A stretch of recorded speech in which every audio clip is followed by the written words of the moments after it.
She is a two-time Emmy nominee who played the often villainous Barbara Ryan on the CBS soap opera As the World Turns for 32 years. Now she has a one-woman cabaret show that is premiering in our area on Friday. We're so delighted. I have been a fan of hers for so many years.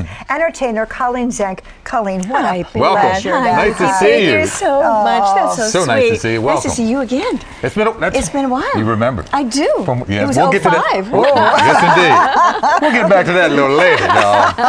Colleen, you have so much to draw on to put this cabaret show together. Tell us about that. What's the show like? Well, the show is a bit biographical, and it talks about my journey. I started out in the business working professionally when I was 9 years old, and I was trained in musical theater, and I was in a dance company in my teens, and then went on to work in musical theater in New York before I joined As the World Turns in 1978.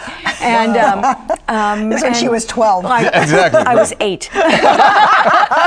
And it talks about my journey in the show and my experiences as Barbara Ryan, Stenbeck, Munson, Dixon, Munson, Montgomery, Stenbeck, Coleman. Yeah. Wow. How many was that? That would be 9. 9. That's and I've known her through all her husbands. There you go. Yes, watching the show. As the World Turns. Tell us about the songwriting and the lyrics and your inspiration. Well, some of the material is special material, but I have everybody from Johnny Mercer to Kander and Ebb to George Gershwin, Kurt Weill. I have a little bit of everything in there, something for everybody in the show. A lot of songs you may not know, a lot of songs that will be quite familiar. And it's a fun show. It's a show that will make you tap your toes and go out singing some songs too. Nice. Really fabulous. So, As the World Turns, so many years. Yeah. I mean, both of us, we almost tear up thinking about this.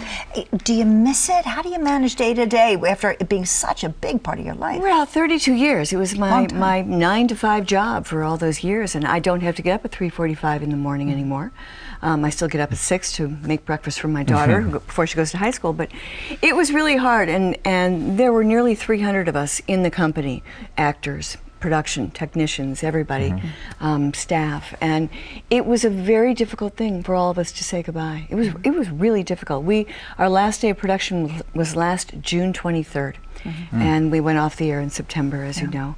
And it's been a big adjustment. We get together every once in a while. We had a little get together last week. And nice. It was 300 plus 2. Do you remember when Patricia and I... We made a little cameo. A little cameo. Yes, indeed. It was my dream come true. That was fun. To tell you. We had a great time. There you We are. had a great time. I was a confused detective. No, I wasn't. No. No, we were playing news reporters. Yeah, we were news reporters. It was a big stretch for us. Wow. What's your advice to the youngsters coming up nowadays, no matter what soap they're on, and where it can lead them down the road? The business has changed so much. I'm sure, yeah. There is actually less opportunity now because there's so many more actors out there. There are so many universities and colleges that are producing young people with degrees in musical theater or acting, and the work is kind of the same, but there's a lot more competition out there. Wow. The main thing is to come in as prepared as you possibly can and get that training. Got that right, Colleen. Well, thanks so much. Fabulous show coming up on Friday. Thank you. Go to my website, ColleenZenk.com, or go to Bob Egan's New Hope for all the information about tickets. I actually think that you guys are giving away tickets. Yes, indeed. I'm telling folks right now, we have a pair of tickets to give away. At our website, just go to cbsphilly.com, click on Talk Philly. Sounds like a great show. Colleen, thanks for coming by. Thanks so much. Appreciate Great it. to see you. We're going to take a short break. We'll be back.